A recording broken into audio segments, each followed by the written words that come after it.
लोकसभा का चुनाव का रिजल्ट जैसे ही आया, भारतीय जनता पार्टी के प्रवक्ता तो छोड़िए, गोदी मीडिया भी ये कहने में जुट गई कि भाई इसमें जो सबसे बड़ी हार का कारण है वो ये है कि सांसदों के प्रति नाराजगी बहुत थी।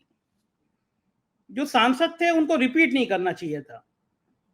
सांसदों के प्रति बहुत गुस्सा था लोगों में। अगर सांसद चेंज कर देते तो ये रिजल्ट नहीं आते। इन गोदी मीडिया के परम अकलमंदों से पूछो कि कुछ महीने पहले तुम कह रहे थे कि देश भर में मोदी की लहर है, देश भर में मोदी का करंट है। एक एंकर तो जोश में टीवी चैनल पे कह रहे थे कुत्ता भी खड़ा कर दो तो वो भी चुनाव जीत जाएगा, मोदी जी की इतनी लहर है। अब मुझे पता नहीं वो कौन से कुत्ते की बात कर रहे थे। ये गुल्लू गुल्लू नाम के एक एंकर जरूर फेमस हो गए हैं, उनकी बात कर रहे थे या किसी और की बात कर रहे थे। लेकिन जैसे ही रिजल्ट आया तो फिर से वो अपने साहब को बचाने में जुट गए। एक भी आदमी की हिम्मत नहीं हो रही है कहे कि साहब चुनाव तो आपने अपने चेहरे पर लड़ा था। मोदी का संकल्प पत्र, मोदी की गारंटी, मोदी का भरोसा, मोदी का विश्वास, वो जाने क्या क्या मोदी का। और जब नतीजे में डिब्बा गोल हुआ तो वो भी तो मोदी का, किसी और के खाते में क्यों जाएगा। मगर ये बात कहे कौन। अगर गोदी मीडिया का कोई एंकर कह देगा तो साहब की निगाह में नंबर कम हो जाएंगे। वहां तो यही कहना है कि साहब आप आम काट कर खाते हैं या चूस कर खाते हैं, साहब आप बटुआ रखते हैं नहीं रखते हैं, साहब आप इतनी ताजगी में क्यों रहते हैं। इस तरह के सवाल पूछ रहे हैं। और साहब को कहना है फिर रटा रटाया कि आप लोगों को पता नहीं क्या डर है, आप लोग सवाल नहीं पूछ पाते।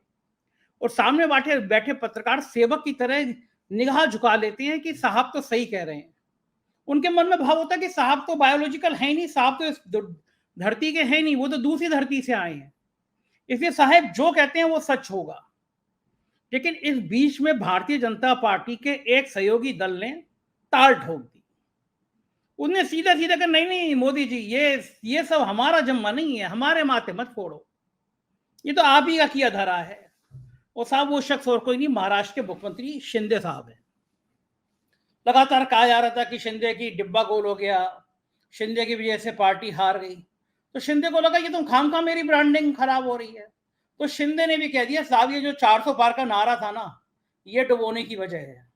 आपने कहा अब की बार 400 पार, और दलितों को लगा कि संविधान बदल देंगे 400 पार लाके। तो मेरी कोई गलती नहीं है साहब, 400 पार के नारे की गलती है, भाव शिंदे के ये थे।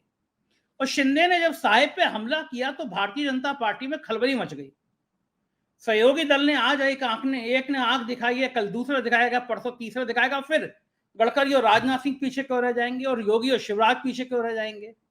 तो साहब का तख्त तो ताज, साहब का सिंहासन डोलने न लगे, इसकी साहिब को बड़ी चिंता है। तो बड़ा बात यह है कि शिवसेना ने ऐसा कहा क्यों।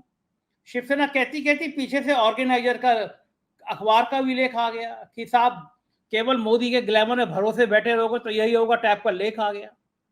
तो भारतीय जनता पार्टी के दुर्दिनों की कोई सीमा नहीं है। और शिंदे ने आखिर इतनी हिम्मत जुटाई क्यों।